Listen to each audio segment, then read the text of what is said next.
ہم آ جاتے ہیں سورہ بلد پر.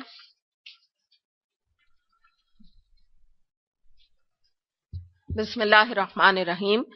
لا اقسم بہذا البلد وانت حل بہذا البلد ووالد وما ولد. نہیں میں قسم کھاتا اس شہر کی، اور حال یہ ہے کہ اے نبی صلی اللہ علیہ وسلم اس شہر میں آپ کو حلال کر لیا گیا، اور قسم کھاتا ہوں باپ کی اور اس کی اولاد کی جو اس سے پیدا ہوئی. اب یہاں پہ آپ کو ہم نے انداز ایک دیکھ لیا ہے 30ویں پارے کا کہ یہاں جا بجا مقامات پہ اللہ تعالیٰ نے قسمیں کھائی ہیں. تو پہلے تو یہ بات سمجھ لیجئے کہ یہاں پہ جو بلد ہے، بلد شہر ہوتا ہے، تو مکہ مکرمہ یہاں پر مراد ہے. اور جس وقت اس سورت کا نزول ہوا تو نبی کریم صلی اللہ علیہ وسلم مکہ میں آپ کا قیام وہیں پر تھا. اور یہاں پہ یہ بتایا جا رہا ہے کہ میں قسم کھاتا ہوں اس شہر کی، یعنی مکے کی قسم کھائی گئی اللہ تعالیٰ کی طرف سے گواہی کے طور پر. اور یہ ہے کہ اے نبی اس شہر نے آپ کو حلال کر لیا. اس کو ہم یہ بات سمجھتے ہیں کہ دیکھیں ہلن کا مطلب ہے حلال ٹھہرنے والا. تو بات کیا ہے کہ اس کی بیس یہ ہے کہ مکہ ویسے ہی محترم ایک شہر ہے، تھا بھی اور ہے بھی. اب نبی کریم صلی اللہ علیہ وسلم جب وہاں ٹھہرے اور وہاں پہ آپ نے وقت گزارا، آپ کی پیدائش بھی وہاں پہ، تو وہ جگہ اور محترم ہوگی، ظاہر سی بات ہے آپ کی ذات سے. تو یہاں پہ یہ بتایا جا رہا ہے کہ مکہ مکرمہ کی ہمارے مسلمانوں کے نزدیک، اللہ کے نزدیک ہر چیز وہاں محترم ہے. لیکن یہ جو بات آ رہی ہے نا اس شہر نے آپ کو حلال کر لیا، اس سے مراد یہ ہے کہ اے نبی صلی اللہ علیہ وسلم کفار نے آپ کے ساتھیوں کو اور آپ کو اپنے لیے حلال کس طرح کر لیا ہے کہ جیسا چاہتے ہیں آپ کے ساتھ سلوک کرتے ہیں. حالانکہ ان کو یہ اجازت نہیں ہے، یہ چیز کو حلال کرنے کی ان کو اجازت نہیں ہے کہ جیسا چاہے آپ کو اذیتیں دیں، جیسا چاہے آپ کے ساتھ برا سلوک کریں، جیسا چاہا کہ اس کی حرمت جو ہے نبی کریم صلی اللہ علیہ وسلم کی مکے کے اندر توڑیں. آپ کی تعظیم کو وہ ختم کرنے کی کوشش انہوں نے کی نا ہمیشہ. تو اس کا یہ اس سے یہاں پر مراد ہے. اور قسم کھاتا ہوں باپ کی اور اس کی اولاد کی. تو اس میں جو بات یہاں پر آ رہی ہے وہ یہ آ رہا ہے کہ اس شہر مکہ کی قسم کھائی گئی. اور یہ جو باپ کا ذکر کیا جا رہا ہے اس کے بارے میں دو رائے ہمیں ملتی ہیں. ایک تو یہ ہے کہ یہاں سے مراد ہے باپ سے آدم علیہ السلام، اور اس کے بعد وہ انسانوں کے باپ تھے، اور اس کے بعد ان سے جتنی اولاد قیامت تک کے لیے پیدا ہوگی. دوسرے یہاں پہ رائے لیے گئی ہے کہ والد سے مراد ابراہیم علیہ السلام ہے، اور اس کے بعد ان کی اولاد جو آگے اسماعیل علیہ السلام سے آگے تک بنو اسماعیل اور آگے تک چلی. تو یعنی ایک یہ بھی آپ سمجھ لیجئے کہ یہ ایک قسم اللہ تعالیٰ نے اس حوالے سے بھی کھائی ہے کہ یعنی اس بات کے اوپر کہ لوگوں نے آپ کو کیوں اس طرح سے حلال کر لیا ہے کہ جیسا سلوک آپ کے ساتھ کریں. اب یہاں کیونکہ مکہ کا بلد سورج سے بھی واضح ہے، تو تھوڑا سا ایک اور اس حوالے سے ایک چیز آپ کو میں یہاں کلیئر کر دوں. وہ یہ ہے کہ بات کیا تھی کہ نبی کریم صلی اللہ علیہ وسلم کے بارے میں یہ بات آتی ہے کہ جب مکہ فتح ہوا تو اللہ تعالیٰ نے نبی کریم صلی اللہ علیہ وسلم کے لیے اس بلد، اس شہر کو قتال کو اس وقت تک کے لیے حلال کر دیا تھا. حالانکہ ویسے مکہ میں لڑائی کی اجازت نہیں ہے، آپ کو پتہ ہے نا، حرم کہتے ہیں اس کو. تو اس کے بارے میں ایک حدیث ہمیں ملتی ہے صحیح بخاری کی، تو وہ میں آپ کے سامنے رکھ دیتی ہوں کہ اس میں آتا ہے کہ نبی کریم صلی اللہ علیہ وسلم نے فرمایا کہ اس شہر کو اللہ نے اس وقت سے حرمت والا بنایا ہے جب سے اس نے آسمان و زمین پیدا کی، جب سے یہ حرمت والا ہے. بس یہ اللہ کی ٹھہرائی ہوئی حرمت قیامت تک حرام ہے، یعنی کوئی اس حرمت کو نہیں توڑ سکتا. نہ اس کا درخت کاٹا جائے گا مکہ مکرمہ کا، نہ یہاں پہ کوئی کانٹے لگائے جائیں گے یا اکھیڑے جائیں گے، یعنی کوئی پودے بھی نہیں وہاں توڑنے چاہیے بے ضرورت. تو نبی کریم صلی اللہ علیہ وسلم نے اس حدیث میں فرمایا کہ مگر میرے لیے صرف ایک دن کی ایک سا کے لیے اس کو حلال کر لیا گیا تھا، اور آج دوبارہ سے اس کے بعد سے دوبارہ سے اس کی حرمت لوٹ آئی جیسا کہ کل تھی. اگر کوئی یہاں قتال کے لیے دلیل میں میری لڑائی کو پیش کرے تو اس سے کہہ دینا کہ اللہ کے رسول کو تو اس اللہ نے اجازت دی ہے جبکہ تمہیں یہ اجازت اللہ نے نہیں دی. یہ بخاری نے اس کو روایت کیا. تو اب آپ اس بات کو سمجھیے کہ ہوا یہ تھا کہ جب نبی کریم صلی اللہ علیہ وسلم داخل ہوئے تھے فتح مکہ کے طور پہ، تو ایک سا کے لیے یہاں پہ اجازت تھی کس چیز کی؟ قتال کی. لیکن آپ اچھی طرح یہ بات جانتے ہیں، میں بہت دفعہ آپ کو یہ بتا چکی کہ نبی کریم صلی اللہ علیہ وسلم جب اونٹنی میں سوار ہو کر داخل ہوئے تھے تو کیا تھا؟ آپ کا سر جھکا ہوا تھا اور آپ نے آ کر کیا کہا تھا؟ لا تسریبا علیکم الیوم، جاؤ آج تم سب کے لیے معافی ہے، تم پر کسی پر بھی کوئی پکڑ نہیں ہے، کوئی ملامت نہیں ہے. تو بات ہی ختم ہو گئی تھی، کوئی قتال ہوا ہی نہیں ہے، کسی کی جان گئی نہیں، کسی نے کوئی ہتھیار اٹھایا ہی نہیں. تو آپ ذرا امیجن کیجئے کہ آل دو اللہ کی طرف سے یہ سا کا کیا مطلب ہوتا ہے؟ گھڑی. تھوڑی دیر کے لیے اجازت دی تھی نبی کریم صلی اللہ علیہ وسلم کو کہ آپ انٹر ہو رہے ہیں، تو اگر کسی نے ریزسٹ کیا یا کچھ مسئلہ ہوا تو آپ کو اجازت ہے کہ آپ ہتھیار اٹھا لیں یا جو بھی کوئی طریقہ اختیار کریں، لیکن آپ کو نہیں اٹھانا پڑا.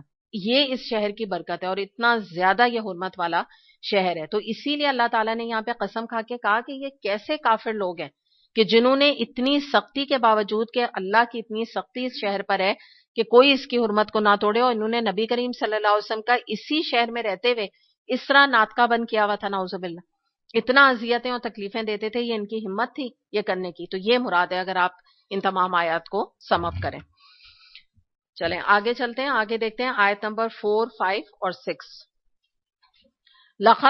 لقد خلقنا الانسان فی کبد ایحسب ان لن یقدر علیہ احد یقول اہلکت مالا لبدا. در حقیقت ہم نے انسان کو مشقت میں پیدا کیا، کیا اس نے یہ سمجھ رکھا ہے کہ اس پر کوئی قابو نہ پا سکے گا؟ کہتا ہے کہ میں نے ڈھیروں مال اڑا دیا. اچھا، اگر آپ نوٹ کریں گی نا تو اس کے مضمون بھی 30ویں پارے میں پلٹ پلٹ کے ریپیٹ ہو کے آتے ہیں.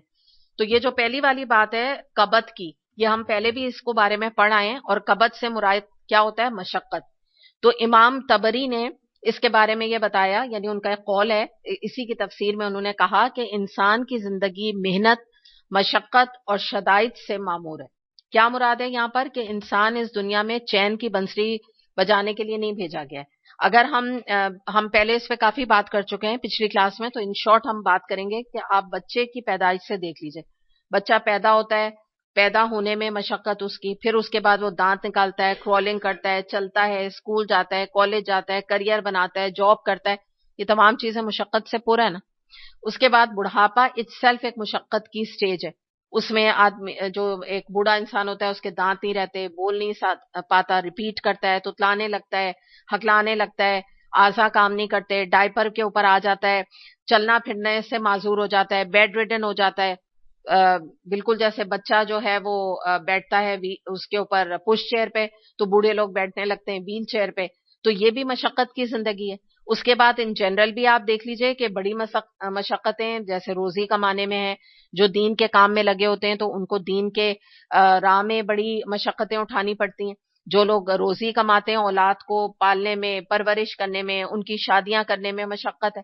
ماں ایک بچے کو پیٹ میں رکھتی ہے، پھر وہ پیدائش ہوتی ہے، اس میں مشقت، ٹھیک ہے نا. پریگنینسی مشقت، ڈیلیوری مشقت، دودھ پلانا مشقت 2 سال تک، اور پھر اس کے بعد بچے ایک کے بعد 2 3 جو بھی بچے، سب کو پالنا ایک ماں جانتی ہے کتنے مشقت کا کام ہے. تو اگر آپ نوٹ کیجئے کہ پھر تربیت بچے کی کرنا، تو ہر ایک اس دنیا میں رہتے ہوئے مشقتوں سے ڈیل کر رہا ہے. ہر وقت مشقت ہے انسان کے لیے. اور علماء کا کہنا یہ ہے کہ کوئی مخلوق اتنی مشقتیں نہیں جھیلتی جتنا کہ بحیثیت انسان جھیلتا ہے. یہ ایک حقیقت ہے جس کے بارے میں اللہ تعالیٰ نے بھی ہمیں بتایا. پھر آپ دیکھیں کہ پھر انسان کی لائف میں مسہیپس آتے ہیں، کبھی کسی کی نوکری چلی گئی، کبھی ڈاکہ اللہ نہ کرے پڑ گیا، کبھی گن پوائنٹ پہ کسی نے کچھ چھین لیا، کبھی دین کی راہ میں لوگ مذاق اڑا رہے ہیں، کبھی کوئی جس کو کہتے ہیں کہ سوشل بائیکاٹ کر رہے ہیں، کوئی ہنس رہا ہے، کوئی حجاب کر رہا ہے تو اس کا مذاق اڑا ہے، کوئی سود چھوڑ رہا ہے تو اس کو لوگ تنقید کا نشان بنا رہے ہیں. تو مراد یہی ہے، اللہ تعالیٰ نے یہاں ایک پکچر کھینچی ہے کہ حقیقت اس میں یہی ہے، ہم نے انسان کو مشقت میں پیدا کیا، اور اسی مشقت کو طے کرتے کرتے کرتے بالآخر وہ اللہ کے پاس چلا جاتا ہے. اس کے بعد اگلی جو بات یہاں بتائی کہ مگر اس نے کیا یہ سمجھ رکھا ہے کہ کوئی اس کو قابو نہیں پائے گا. یہاں سے یہ بات آتی ہے سامنے کہ انسان کی بڑی ایک غلط فہمی ہے کہ وہ یہ سمجھتا ہے کہ دنیا میں وہ جیسا چاہے اپنی مرضی سے، اپنی وش کے ساتھ وہ زندگی گزار سکتا ہے. لیکن حقیقت کیا ہے کہ اللہ اس کو پکڑنے پر قادر دنیا میں بھی ہے اور آخرت میں بھی ہے. کس طرح سے؟ کہ آپ دیکھیں کہ تقدیر کا جو فیصلہ اللہ کر دیتا ہے اس کے آگے انسان کی ساری تدبیریں دھری کی دھری رہ جاتی ہیں. مثال کے طور پہ آپ دیکھیں ایک حادثہ، ایک ایکسیڈنٹ جو ہے وہ انسان کو اپاہج بنا سکتا ہے. پھر آپ دیکھیں زلزلے کا ایک جھٹکا آتا ہے, ٹورنیڈو آتا ہے, کتنا کا سرمایہ اور گھر تباہ ہو جاتے ہیں. جو آپ دیکھیں فلپائنز, امریکہ اور ان سب میں جو ٹورنیڈو آتے ہیں, اور ابھی جو سیلاب آتے رہے ہیں پچھلے دنوں میں, تو امریکہ کی ریاستیں کوئی پرانے زمانے کی تو نہیں ہے نا, کوئی گاؤں تو نہیں ہے کہ جو کہ پورے کے پورے تباہ ہو گئے اور ان کا بجلی کا نظام سارا ختم ہو گیا. اور ایسے ایسے شہروں میں, واشنگٹن اور فلاں فلاں, اتنے بڑے بڑے نام کہ جو کہ انسان تصور بھی نہ کر سکے کہ وہاں بھی یہ ہو سکتا ہے. تو یہی جو چیز ہے, اللہ تعالیٰ اپنی قدرت دکھاتا ہے کہ اتنی اسٹرانگ جگہیں جو ہیں وہ تباہ و برباد ہو سکتی ہیں ایک سیلاب سے. مطلب کراچی اور پاکستان اور پنجاب ان کو تو چھوڑیں, بنگلہ دیش ان کو تو چھوڑیں, یہ تو چلو ایسے ہی کہنا چاہیے ترقی پذیر ممالک ہیں. چائنا میں آپ دیکھ لیجئے, انڈونیشیا میں دیکھ لیجئے, سب جگہ یہ زلزلے وغیرہ آتے ہیں اور سیلاب آتے ہیں, کتنی کتنی آبادیاں ختم ہو جاتی ہیں نا. اللہ قادر ہے اس چیز کے اوپر. پھر آپ دیکھیں بینکس میں لوگوں کے رکھے ہوئے کروڑوں ڈالرز جو ہے وہ فریز ہو جاتے ہیں. حالات بعض دفعہ ملکوں کے ایسے ہو جاتے ہیں. اس کے علاوہ آپ دیکھیں کہ تقدیر کا ایک پلٹا کسی کی بھی زندگی میں اس کو عرش سے فرش پہ لے آتا ہے, بعض دفعہ فرش سے عرش پہ لے جاتا ہے, بالکل ہی سین بدل جاتا ہے. اس کے علاوہ ملک تباہ ہو جاتے ہیں, قومیں تباہ ہو جاتی ہیں. آپ سیریا میں دیکھیں, کیا انہوں نے بیچاروں نے کبھی سوچا ہوگا کہ ہمارا ملک اور ہمارا شہر اس حال پہ, اور ہمارے بچے اور ہمارے فیملیز اس حال پہ پہنچ جائیں گے؟ کیا برا وہاں پہ حال ہے اور ابھی بھی چل رہا ہے. اس کے علاوہ آپ دیکھیں بادشاہ ہے, پریزیڈنٹ ہے, ایک دفعہ بن جاتے ہیں, وہ سمجھتے ہیں ساری عمر ہم راج کریں گے, ساری عمر ہم اسی رین پہ رہیں گے. لیکن کیا ہوتا ہے, کبھی کوئی بادشاہ جو ہے وہ معزول کر دیا جاتا ہے, کبھی کوئی پریزیڈنٹ پرائم منسٹر برطرف کیے جاتے ہیں, کبھی مارشل لا آ جاتا ہے, کبھی آرمی آ جاتی ہے. یہ تو ہمارے اپنے ملک کی کہانیاں ہیں, آپ دیکھ لیجئے. بعض کو تو پرائم منسٹر کو نصیب ہی نہیں ہوا ہے 2-5 سال کرنا, 2 سال پہ جو مارشل لا لگ گیا وہ نہیں کر پائے. تو یہ جو ساری چیزیں ہیں, یہ اللہ تعالیٰ دراصل اپنی امپورٹنس بتاتے ہیں, اور اپنی قدرت کا اللہ کا اظہار ہوتا ہے کہ اللہ کی گرفت بڑی سخت ہے. تو یہی اللہ تعالیٰ نے فرمایا کہ تم نے جو یہ سوچا ہوا ہے کہ تمہیں کوئی قابو نہیں پا سکتا, تو یہ سب جو بات میں نے ابھی آپ کے سامنے رکھی, اس کی نظریے میں تم یہ جان لو کہ اللہ سب سے بڑا ہے, جو چاہے اللہ کر سکتا ہے. اگلی جو بات ہے, یہ سب کنیکٹڈ ہے آیات. پھر کیا ہوتا ہے کہ یہی شخص, کیونکہ جب وہ یہ سمجھتا ہے کہ میرے اوپر کوئی قابو نہیں پا سکتا, تو اگلی چیز کیا ذہن میں آتی ہے, پیسہ خدا ہے, نعوذ باللہ. تو کیا کرتا ہے, اس پیسے کو اڑاتا ہے. کس طرح, اس پر بھی لاسٹ ویک ہم نے بہت ڈیٹیل میں بات کی تھی کہ پیسے کو فلانٹ کرنا, مال آئے تو ایلیٹ کلاس کا یہ مسئلہ ہے, امیروں کا مسئلہ ہے کہ اڑانا, لٹانا, پیسے کی نمائش کرنا, فیس بک پہ اپنے گھروں کی, اپنی گاڑیوں کی, بڑے بڑے گاڑیوں کی, اپنی عمارت کی تصویریں لگانا, اپنی شہرت کا ڈنکا بجوانا. مثال کے طور پہ یہ جو خراب عورتیں ہوتی ہیں ان کے اوپر پیسے لٹانا, مسٹریس کے اوپر پیسے لٹانا, کریڈٹ کارڈ کلچر کہ افورڈ کر سکے نہ کر سکے, کروڑوں روپے, لاکھوں روپے جو ہے وہ اس کی شاپنگ کر لی, مختلف جگہ پہ عیاشیاں جس کو آپ کہتے ہیں نا, ادھر پیسہ لگا دیا. تو وہی اللہ تعالیٰ فرما رہے ہیں کہ کہتا ہے میں نے ڈھیروں مال اڑا دیا. مطلب یہ اس کی فطرت ہے, یہ کیا سمجھتا ہے اللہ تعالیٰ اس کو پکڑنے پر قادر نہیں ہے کہ اس طرح پیسوں کا ضیاع کر رہا ہے, اسراف کر رہا ہے, تبذیر کر رہا ہے. آگے دیکھتے ہیں آیت نمبر 7, 8 اور 10 تک دیکھ لیتے ہیں. اَيَحْسَبُ أَلَّمْ يَرَهُ أَحَدٌ أَلَمْ نَجْعَلْ لَهُ عَيْنَيْنِ وَلِسَانًا وَشَفَتَيْنِ وَهَدَيْنَاهُ النَّجْدَيْنِ. کیا وہ سمجھتا ہے کہ کسی نے اس کو نہیں دیکھا؟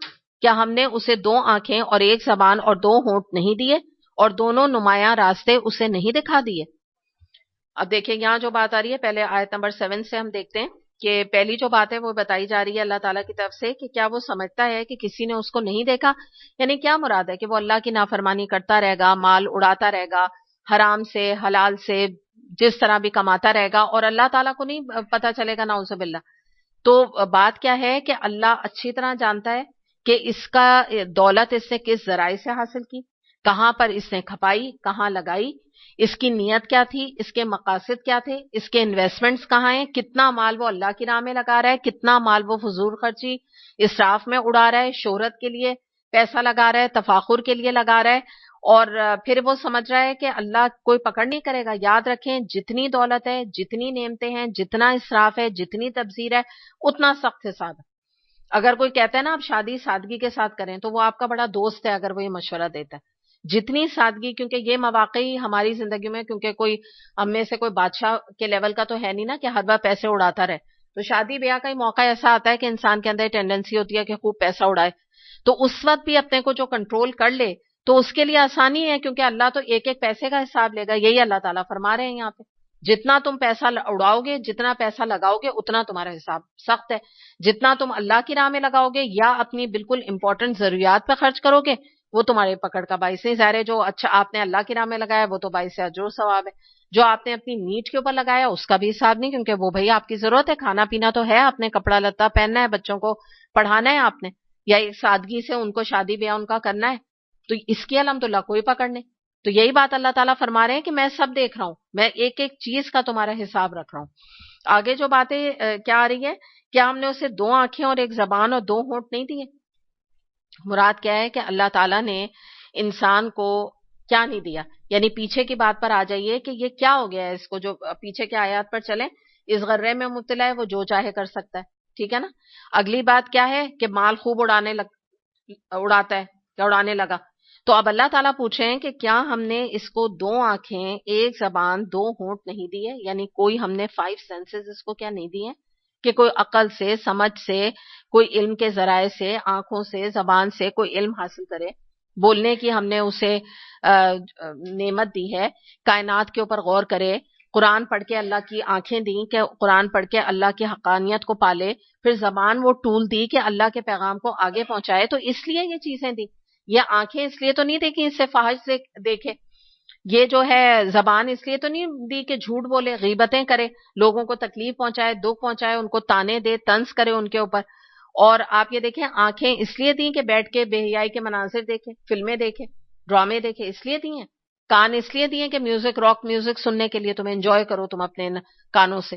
اور آپ یہ دیکھیں کہ یہ جو بات ہم جو آنکھوں کی ہم بات کرتے ہیں، تو اگر آپ فرض کر لیجئے کہ کوئی بھی گھر میں بیٹھ کے، کوئی بھی ہے وہ، چاہے انسان خود ایک ہاؤس وائف ہے یا اس کی بیٹی ہے یا اس کے ہسبینڈ ہے، یا پورا گھر بیٹھ کے ایک فلم پہ گھر میں بیٹھ کے دیکھتا ہے، چاہے وہ اس پہ کمپیوٹر پہ، چاہے وہ 3 سے 6 اور 6 سے 9 جو بھی ٹائم ہوتا ہے وہاں جا کے فلم دیکھتا ہے.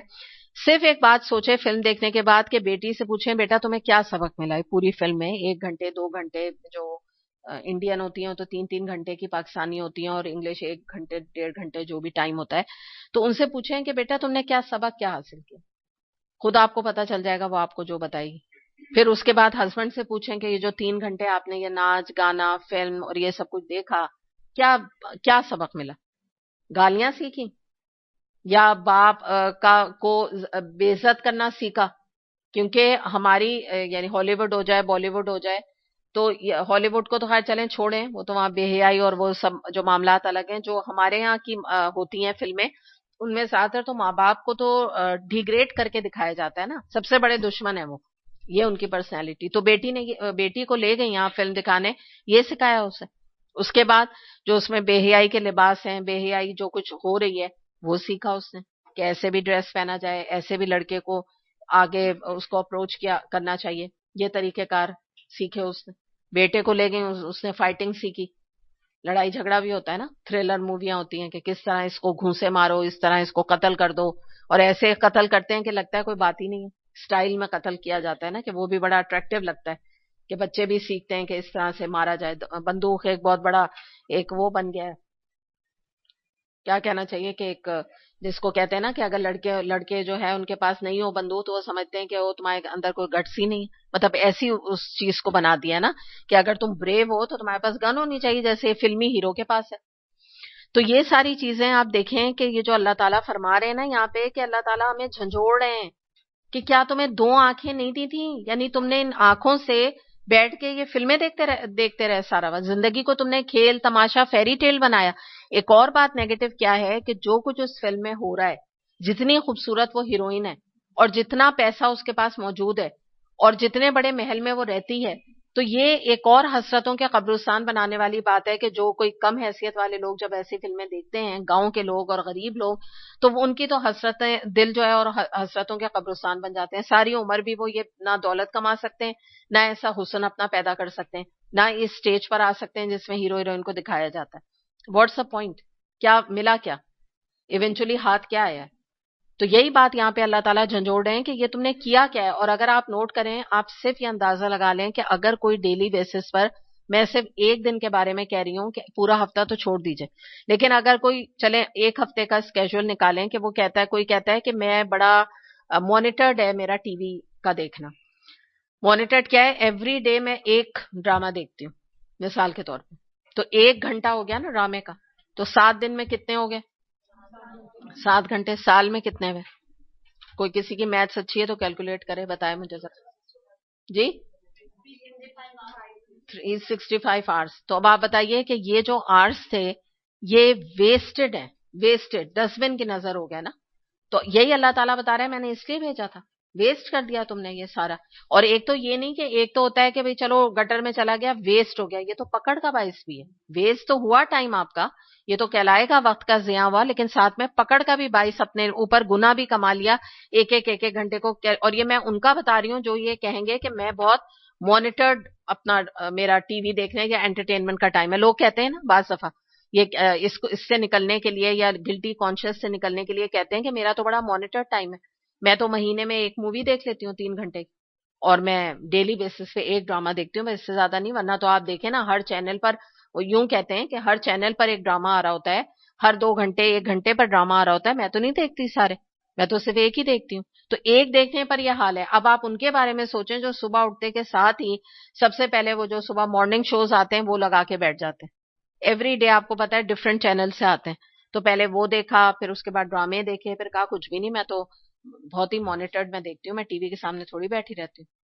تو وہ بھی اپنی خیر منائیں، اور جو ٹی وی کے سامنے سارا وقت بیٹھے رہتے ہیں وہ تو خود اپنے بارے میں سوچ لیں کہ وہ زندگی کا کتنا بڑا حصہ ضائع کر رہے ہیں. یہی اللہ تعالیٰ دیکھیں نا، بہت اللہ تعالیٰ کا یہاں پہ ایک کوشچن والا انداز ہے. کیا ہم نے تمہیں 2 آنکھیں نہیں دی؟ نہیں دی، تم کیا اندھے تھے؟ یعنی قیامت کے دن بھی اللہ تعالیٰ یہ سوال کرے گا کہ اندھے تھے کس چیز سے؟ قرآن سے. بات یہ ہے کہ باقی تو دنیا میں آنکھیں تو بہت چلتی تھی، کون سا پرنٹ ہے، کپڑا کیسا ہے، فیشن کیسا ہے، اس میں تو آنکھیں دیکھ دیکھ کے نہیں تھکتی. کپڑوں کے بارے میں ٹیلر کو ڈیزائن بتانے میں ایسی ایسی وہ زبان بھی چلتی ہے اور آنکھیں بھی چلتی ہیں اور ساتھ دماغ بھی چلتا ہے. تو یہاں اللہ تعالیٰ عام جنرل طور پہ بات نہیں کر رہے کہ تم اندھے تھے، تمہاری آنکھیں نہیں تھی. قرآن کا بھی تم نے کھولنے کی توفیق نہیں کی. دنیا کے بارے میں تو ان کی آنکھیں بڑی کھلی ہوئی ہوتی ہیں، وہی کی آنکھ ان کی بند ہوتی. اس کے بعد دیکھیے زبان پر بھی ہم تھوڑی سی بات یہ کر لیتے ہیں کہ بات کیا ہوتا ہے، بات کیا ہوتی ہے دراصل کہ انسان جو ہے وہ جب لوگوں کے اوپر غصہ کرتا ہے یا ان کو گالیاں دیتا ہے یا ماں کو بیک آنسر کرتا ہے یا جھگڑے کرتا ہے، اپنی فیملی میں ساس سے جھگڑے ہو رہے ہیں، دیورانی سے، جٹھانی کے ساتھ معاملات برے چل رہے ہیں، ہسبینڈ کوئی نہیں ہے، ایک ہسبینڈ ہے وہی نہیں، اسی کو اپنا بنا کے نہیں رکھتے. مطلب اس سے زیادہ تو ٹریجڈی کوئی ڈیلیما ہے ہی نہیں ہمارے یہاں کا. جو ہمارا انڈو پاک ہے نا، تو ہندو ہوں انگریز ہوں چلے ان کو چھوڑے نا، ان کا تو ریلیجن بھی ان کو کچھ نہیں ایز سچ سکھاتا ہے، لیکن ہمارے تو ریلیجن میں بہت کچھ ہمیں تربیت اور تعلیم دی ہوئی ہے، ماں باپ دے نہ دیں. لیکن اس کے باوجود آپ دیکھ لیجئے کہ عام گھروں میں شوہروں کے ساتھ جھگڑے ہیں، بچوں کے ساتھ جھگڑے ہیں، باتیں ہیں، بری بری زبان استعمال کی جاتی ہے. تو یہ بات یاد رکھیں کہ بعض دفعہ جو یہ ہسبینڈ وائف کے اس میں عورتیں اتنی گندی بیڈ لینگویج یوز کرتی ہیں، اتنی گندی گندی باتیں زبان سے نکال دیتی ہیں، تو اس کے بارے میں یہ بات یاد رکھیں کہ بعد میں جو انسان ریگریٹ کرتا ہے، ایک تو وہ بڑا اذیت ناک چیز ہوتی ہے. سیکنڈلی یہ کہ جس طرح نکلا ہوا تیر واپس نہیں آتا، اسی طرح سے نکلے ہوئے الفاظ جو ہے نا وہ واپس اندر آپ کے منہ کے اندر نہیں جا سکتے. جو بات نکل گئی وہ نکل گئی، سب کو یاد رہتی ہے وہ بات. اسی طرح آپ دیکھیں کہ ایک اور بات بھی کہی جاتی ہے نا لوگوں کی طرف سے کہ زخم کے گھاؤ بھر جاتے ہیں لیکن زبان کے گھاؤ نہیں بھرتے. لاکھ آپ کو ہسبینڈ بعد میں معاف کر دیں، ساس معاف کر دیں، دیورانی معاف کر دیں، آپ کسی کو معاف کر دیں، آپ کو اگر کسی نے بڑی سنائی، لیکن ایک جو اس کا دکھ اور اذیت اور ایک امپیکٹ ہوتا ہے وہ کبھی کوئی 10 سال بھی ہو جاتے ہیں تو اچانک یاد آ سکتا ہے انسان کو. تو یہ جو چیز ہے یہ بھی اللہ تعالیٰ یہی بتا رہے ہیں کہ ہم نے تم کو جو زبان دی تو مراد ہے کہ ایک رسپانسبلٹی کے ساتھ اس زبان کو یوز کرو. پہلے جس کو کہتے ہیں نا بزرگ کیا کہتے ہیں، پہلے تولو پھر بولو، تھوڑی دیر رک جاؤ. کوئی آپ کو سنائے فوراً آپ میں کہتی ہوں نا کہ don't react but respond. React نہ کرو، تھوڑا سا رک جاؤ، اس کے بعد سوچو کہ مجھے اس کا کیا جواب دینا چاہیے اور یا جواب دینا بھی چاہیے کہ نہیں. ہر چیز کا جواب دینا ضروری نہیں ہوتا ہے. علماء یہی کہتے ہیں کہ اگر آپ کو کوئی تنقید کر رہا ہے، آپ کے اوپر کوئی کرٹیسائز کر رہا ہے، آپ کو کوئی باتیں بنا رہا ہے، تو ضروری تھوڑی آپ ہر چیز کا جواب دیں. کوئی ضرورت نہیں ہے آپ کو، خود ہی وہ بول بول کے تھک جائیں گے، جو شر پھیلا رہا ہے آپ کے خلاف وہ خود ہی بول بول کے تھک جائے گا. اور اگر آپ بہت زیادہ بار بار اس کو جواب دیں گے، اور ابو بکر رضی اللہ عنہ کا واقعہ یاد کر لینا کہ جب ان کو ایک آدمی برا بھلا کہہ رہا تھا تو نبی کریم صلی اللہ علیہ وسلم مسکرا رہے تھے. جیسے ہی ابو بکر رضی اللہ عنہ نے جواب دینا شروع کیا، آپ کا چہرے کا رنگ سرخ ہو گیا ناراضگی سے، اور آپ وہاں سے اٹھ کے چلے گئے. ابو بکر رضی اللہ عنہ بھاگے ہوئے گئے نبی کریم صلی اللہ علیہ وسلم کے پاس. فرمایا یہ کیا ہوا؟ جب اے اللہ کے رسول صلی اللہ علیہ وسلم، یہ کیسی بات ہے کہ جب وہ مجھے اتنی باتیں سنا رہا تھا میں خاموش تھا تو آپ ہنس رہے تھے، اور جب میں نے اس کو وہ مجھے اتنی زیادتی کر رہا تھا میں نے بولنا شروع کیا تو آپ کا رنگ ہی بدل گیا. تو آپ صلی اللہ علیہ وسلم نے فرمایا کہ ابو بکر، جب تم خاموش تھے، تم صبر کر رہے تھے، تو فرشتے تمہارے اوپر کتنی اجر و ثواب اور رحمتیں تم پہ نازل کر رہے تھے، اور جہاں تم نے بولنا شروع کیا تو فرشتے چلے گئے اور کون آ گیا؟ شیطان آ گیا. تو اس لیے میں دکھ سے وہاں چلا گیا، اس لیے میرے چہرے کا رنگ لال ہو گیا کہ یہ تم نے کیا کر دیا بلنڈر. تو آپ سوچیں کہ پھر ہم اپنے بارے میں بھی یہ بات سوچ لیں نا، کہ یاد رکھیں اتنا ریئیکٹ کرنے کی ضرورت نہیں ہوتی. لوگوں کا تو کام ہی ہوتا ہے باتیں بنانا، لوگوں کا تو کام ہی ہوتا ہے باتیں کرنا. تو اپنے آپ کو سوچیں کہ اگر آپ اہل قرآن ہیں یا حامل قرآن میں سے ہیں تو آپ کو پھر ان کے لیول پہ سٹوپ نہیں ہونا. Don't stop to their level. آپ کو اپنا ایک جو معیار ہے اور ایک جو آپ کا مقام ہے قرآن نے جو آپ کو دیا، آپ کو ایک ہائی پیڈسٹل پہ ان سے ہونا چاہیے، ورنہ کوئی فرق نہیں رہ جائے گا قرآن الٹریٹ اور قرآن لٹریٹ میں. تو یہی بات ہے جو یہاں پر بتائی گئی. دوسری بات جو آگے بتائی گئی کہ یہ جو بات ہے یہاں اگلی یہاں کمپلیٹ ہو گیا. اس سے آگے دیکھتے ہیں آیت نمبر 10 جو ہے، یہ میں نے جو تلاوت کی تھی یہ بڑی امپورٹنٹ ہے. وَهَدَيْنَاهُ النَّجْدَيْنِ، اور دونوں نمایاں راستے انہیں دکھا دیے. اس کو ذرا سا ہم دیکھ لیتے ہیں کہ دو راستے دکھانے سے کیا مراد ہے. تو بالکل سمپل تو آپ یہ سمجھ سکتے ہیں کہ جیسے اللہ تعالیٰ نے جو پیچھے بتایا نا کہ اللہ تعالیٰ نے جو یہ کہہ رہے ہیں نا، اللہ تعالیٰ کہ ہم نے زبان دی اور آنکھیں دی، تو یعنی مراد یہ کہ اللہ تعالیٰ نے محض عقل اور فکر کی طاقتیں دے کے اسے چھوڑ نہیں دیا، بلکہ اس کو اس کی رہنمائی بھی کی، اور اس کے سامنے ایک فطرتی طور پر اس کو دو نمایاں راستے دکھا دی. دو نمایاں راستے کیا ہیں؟ خیر اور شر کے، اچھائی اور برائی کے، حق کے اور گمراہی کے. یہ دو راستے ہیں. اس کے بارے میں سورہ دہر میں بڑی اچھی طرح اس کو ایکسپلین کیا گیا ہے آیت نمبر 3 میں، کہ ہم نے انسان کو ایک، آیت نمبر 2 اور 3 میں آتا ہے، ہم نے انسان کو ایک مخلوط نطفے سے پیدا کیا تاکہ اس کا امتحان لیں، اور اس غرض کے لیے ہم نے اسے سننے اور دیکھنے والا بنایا. ہم نے اسے راستہ دکھا دیا، خواہ وہ شکر کرنے والا بنے یا کفر کرنے والا بنے. تو یہ وہ بات ہے جس کا ذکر یہاں کیا گیا. چلیں آگے چلتے ہیں. آیت نمبر 11 سے لے کے اور 12، یا ایسا کرتے ہیں یہ 16 تک کر لیتے ہیں. فَلَقْتَحَمَ الْعَقَبَةَ وَمَا أَدْرَاكَ مَا الْعَقَبَةُ فَكُّ رَقَبَةٍ أَوْ إِطْعَامٌ فِي يَوْمٍ ذِي مَسْغَبَةٍ يَتِيمًا ذَا مَقْرَبَةٍ أَوْ مِسْكِينًا ذَا مَتْرَبَةٍ. مگر اس نے دشوار گزار گھاٹی سے گزرنے کی ہمت نہ کی، اور تم کیا جانو کہ وہ دشوار گزار گھاٹی کسی گردن کو غلامی سے چھڑانا، یا فاقے کے دن کسی قریبی یتیم یا خاک نشین مسکین کو کھانا کھلانا. اچھا، اب یہ جو بات یہاں پر آ رہی ہے نا عقبہ، اس کو ذرا سا ہم سمجھ لیتے ہیں.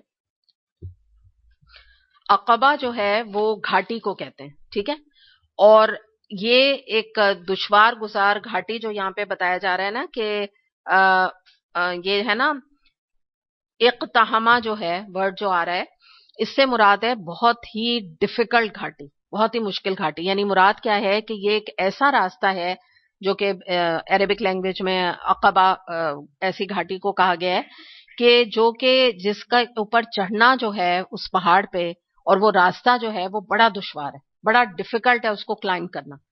تو یہاں پہ بتایا جا رہا ہے کہ یہ انسان جو ہے یہ اس نے کیا کیا، اس نے دشوار گزار گھاٹی کو کراس نہیں کیا، یہ ایسے ہی بیٹھا رہ گیا. اب اس کو سمجھ لیجئے کہ دشوار گزار گھاٹی سے یہاں کیا مراد ہے.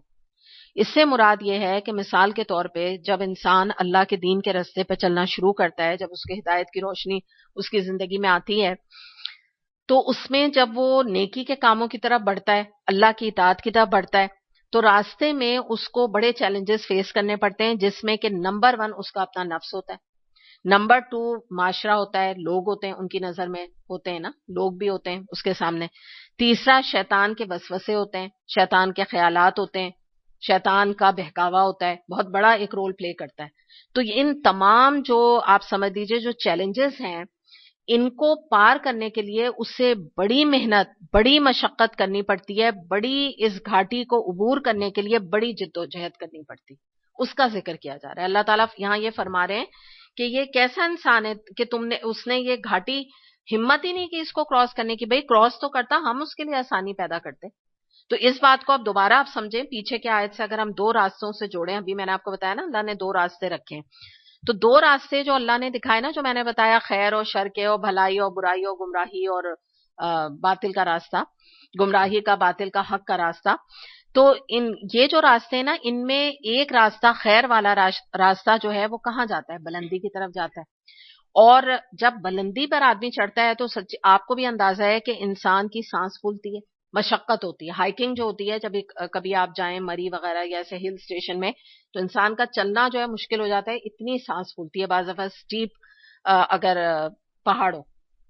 تو اسی کا ذکر یہاں کیا جا رہا ہے کہ جب انسان بھلائی کا راستہ اختیار کرتا ہے تو اس میں مشقت آتی ہے، جب وہ بلندی کی طرف چڑھتا ہے، اور اس میں مشقت میں نے آپ کو بتا دی، اپنے خواہش نفس کی قربانی دینی پڑتی ہے، جہاد کرنا پڑتا ہے، شیطانی ترغیبات سے جنگ کرنی پڑتی ہے، تو آسان نہیں ہوتا۔ دوسرا ایک راستہ جو انسان کی زندگی میں آتا ہے وہ کیا ہوتا ہے؟ پستی کا راستہ۔ اور پستی انسان کو کہاں لے جاتی ہے؟ نیچے، نیچے کی طرف۔ تو ہوتا کیا ہے کہ اس راستے پر چلنے کے لیے انسان کو کوئی محنت درکار نہیں ہوتی، بس وہ اپنے نفس کو ڈھیلا چھوڑ دیتا ہے۔ جیسے ہی وہ اپنے نفس کو چھوڑتا ہے، آدمی خود ہی لڑکتا لڑکتا نیچے چلا جاتا ہے۔ بس یوں آپ سمجھیں کہ جیسے جو ہے نا کونے پہ کھڑا ہوا ہے اور اپنے آپ کو نا جو اوپر والی جگہ ہے نا، وہاں سے اپنے آپ کو یوں گرا دیا، تو باقی پھر کیا ہوتا ہے؟ کچھ زیادہ اس کو کرنا نہیں پڑتا، پہاڑ سے اوپر سے گرتا چلا جاتا ہے، گرتا چلا جاتا ہے نیچے خود ہی سے۔ تو یہ 2 مثالیں ہیں یہاں۔ تو اس کے بارے میں یہ پتا چل رہا ہے کہ یہ اللہ تعالیٰ فرما رہے ہیں کہ یہ وہ انسان ہے جس نے ہیروں کے مقابلے میں پتھر پسند کر لیے، اور اس نے چیلنجز کو فیس ہی نہیں کرنا چاہا۔ ریزن کیا ہے؟ کیوں نہیں انسان چیلنج فیس کرنا چاہتا؟ کسل کا شکار ہے، غفلت کا شکار ہے۔ تو یہاں پہ جو آپ سمجھ لیجئے کہ دین کے کام میں بھی جو انسان کو تکلیف اٹھانی پڑتی ہے، لوگوں کی باتیں سننی پڑتی ہیں، عبادت کرنے میں جو انسان کی باڈی کے اوپر ایفرٹ لگتا ہے، یہ سب مراد ہے۔ تو اس لیے کہا کہ مخالفت کی وجہ سے یہ کام جو ہے اس کے اوپر گراں گزرتا ہے، لیکن کرنے والے کر جاتے ہیں جو اس گھاٹی کو عبور کرتے ہیں۔ اور اس کے بعد اگلی بات جو یہاں بتائی نا کہ تم کیا جانو کہ وہ دشوار گزار گھاٹی کیا ہے، مزید ہمیں یہاں پر پتا چل رہا ہے کہ وہ کیا ہے؟ مزغبہ سے مراد ہے بھوک والے دن، کسی کو کھانا کھلانا، یہ بھی دشوار گزار گھاٹی ہے۔ پہلے تو اوپر والی جو بات ہے نا وہ اللہ کے حقوق کا ادا کرنا ہے، اب ہم کس کی بات کرنے لگے؟ حقوق العباد۔ یہ دونوں چیزیں مل کے دشوار گزار گھاٹی کو عبور کرنے کے برابر ہے۔ اب کیا بتایا جا رہا ہے؟ ذا متربہ، ذا متربہ سے مراد ہے کہ فقر و غربت کی وجہ سے کوئی فقیر انسان مٹی میں اٹا ہوا، زمین میں پڑا ہوا ہے، اتنا کوئی غریب آدمی ہے۔ تو اب کیا مراد ہے کہ ایسے کسی کی گردن کو آزاد کرا دینا۔ پہلے تو آپ کو پتا ہے غلام ہوتے تھے، آج اس کی قسم کیا ہے؟ مثال کے طور پہ جیلوں میں اگر کسی کو پتا چلتا ہے وہاں بےچارے بچے، بھائی بچوں کا کیا قصور؟ اگر باپ نے یا ماں نے قتل کیا یا کوئی اور بھی ان سے کرائم ہو گیا تو بچوں کا قصور تو نہیں نا؟ تو آپ پیسے دے کے ان کو رہا کرا دیں اور ان کو پڑھوا دیں، ان کی کوئی جس کو کہتے ہیں نا کوئی انتظام کر دیں، کوئی کسی یہ جو عیدی وغیرہ سینٹر ہیں وہاں آپ اپنی ذمہ داری پہ ان کو جمع کروا دیں، مطلب ان کا ایڈمیشن کرا دیں وہاں پہ۔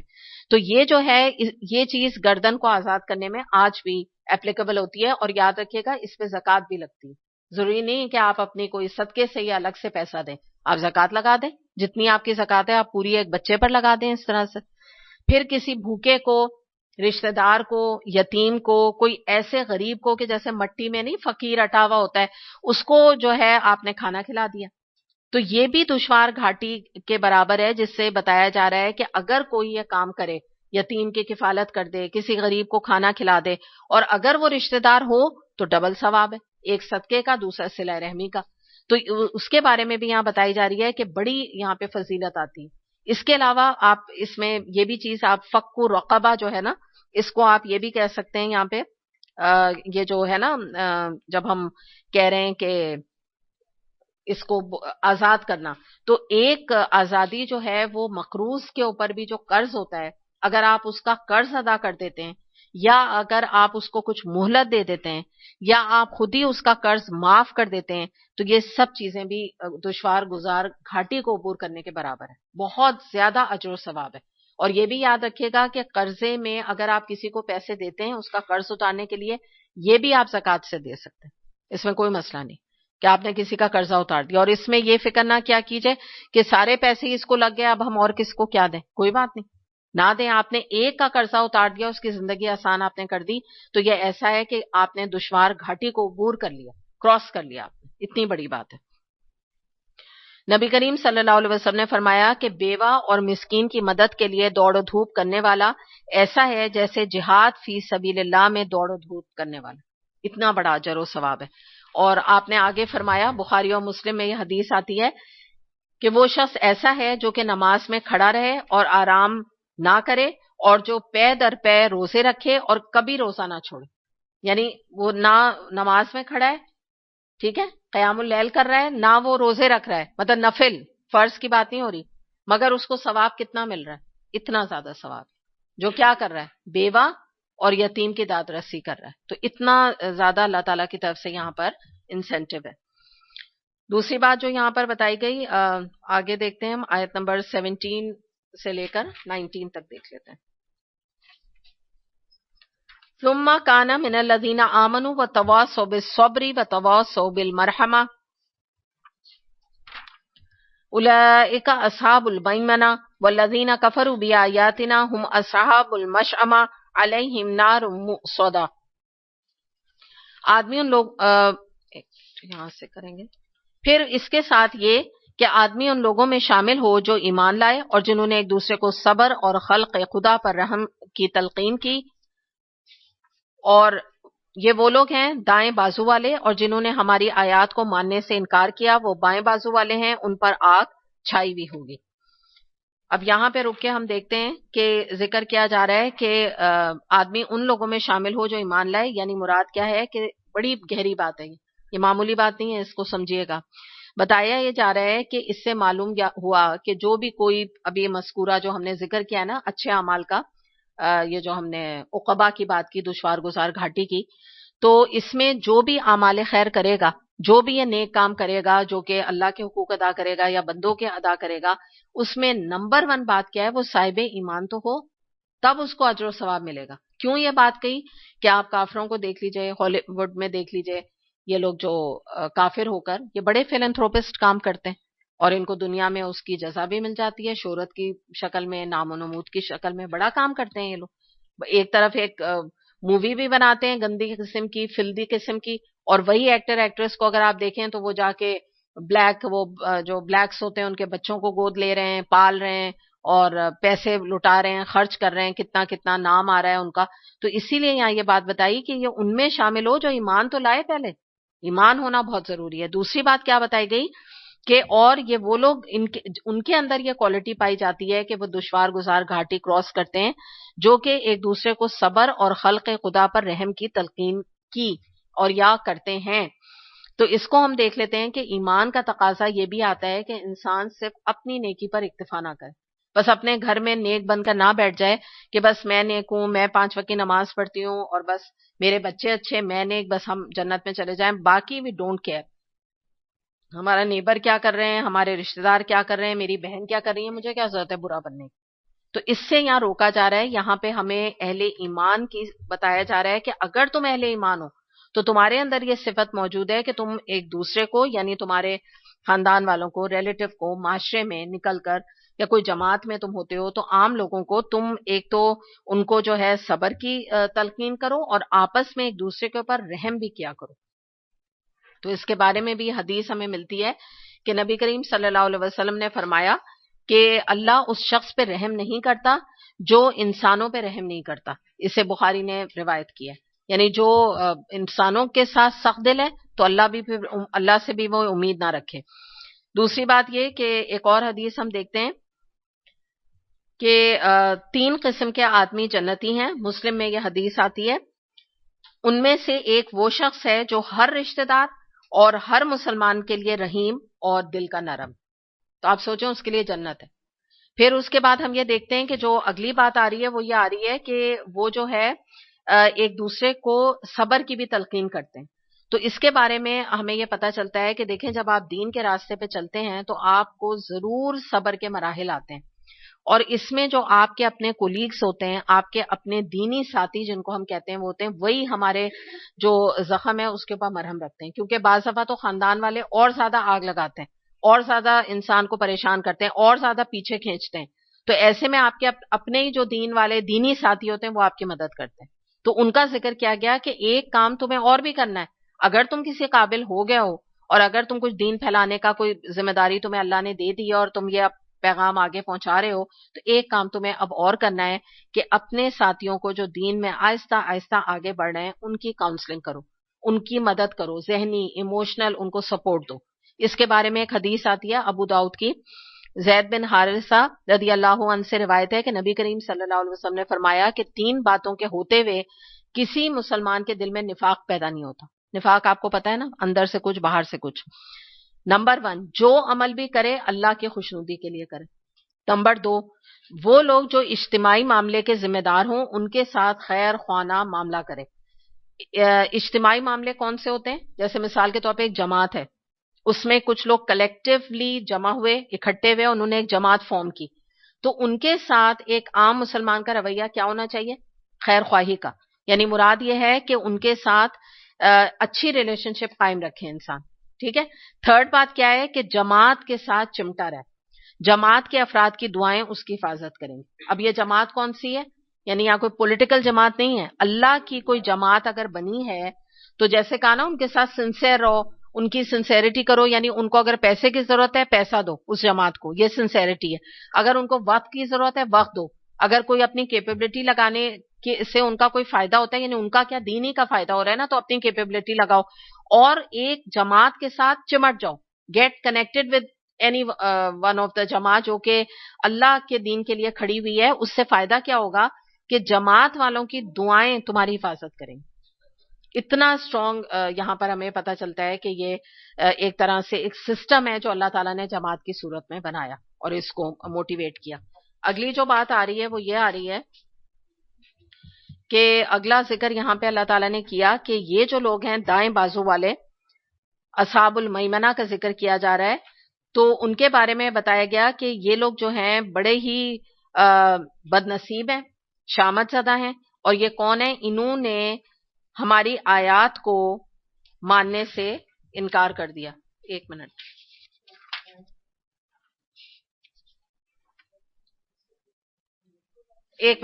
یہ جو بات آ رہی ہے نا کہ وہ تواصو بالصبر و تواصو بالمرحمہ والے جو لوگ ہیں یہ کون ہیں؟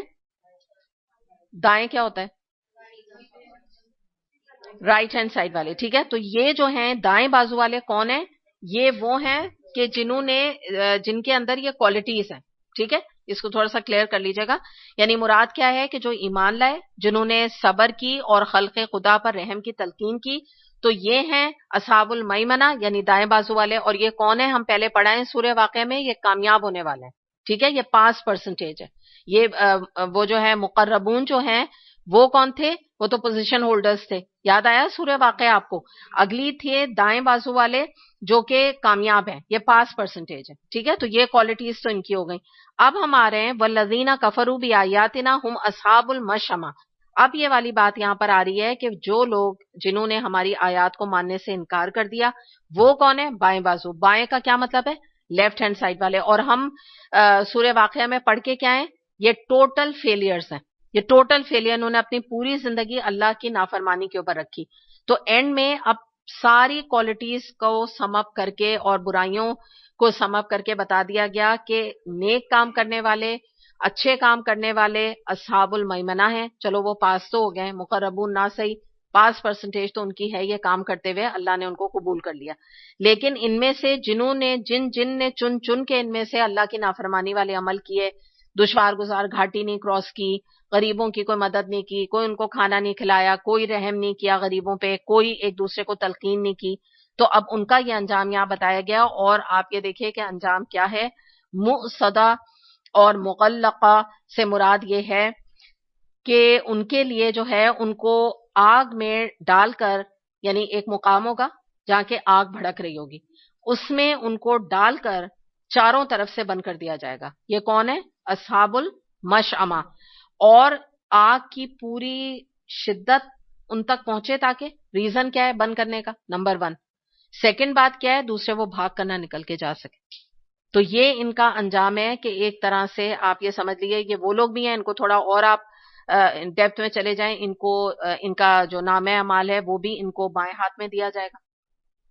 اور اس کے بعد جو جہنم کا عذاب ہے، میں نے آپ کو بتایا نا جہنم کے مختلف مختلف عذاب ہیں، کہیں کھینچ کے لائی جا رہی ہے، کہیں وہیں پر موجود ہے، کہیں یہ کہ اتنی زیادہ بھر گئی ہے کہ وہاں جگہ نہیں ہے اب اس کے لیے، تو الگ الگ ہوں گی، جیسے 100 درجات جنت کے ہیں، تو ویسے ہی اب یہاں پہ ان کے بارے میں بتایا جا رہا ہے کہ یہ ایک مقام ہے جہاں پہ ان کو بند کر کے، جیسے کوئی وہ مرغیوں کو نہیں دڑبے میں بند کر کے اور دروازہ بند کر دیا جاتا ہے کہ یہ باہر نہ نکلے، اور آگ خوب دہکا دی جائے گی، تاکہ آپ کو پتا ہے کہ جب اگر دروازہ کھل جائے، یا ابھی یہاں سے دروازہ کھل جائے تو یہاں کی جو کولنگ ہے وہ کم ہو جاتی ہے، باہر جانے لگتی ہے نا یہاں کی کولنگ، تو اسی لیے ان کی آگ انہی کے لیے دہکائی گئی ہے، تو وہ انہی کے لیے خاص کر دی جائے گی۔ اور سیکنڈلی ایک اور بات یہ ہوگی کہ ایسی دروازے بند کریں گے دروغہ جہنم کے کہ وہ اس کو کھولنے پر قادر نہیں ہوں گے۔ تو یہی والی بات ہے کہ یہاں پر انسان اللہ تعالیٰ سے یہی دعا کرے کہ اللہم لا تجعلنا منہم،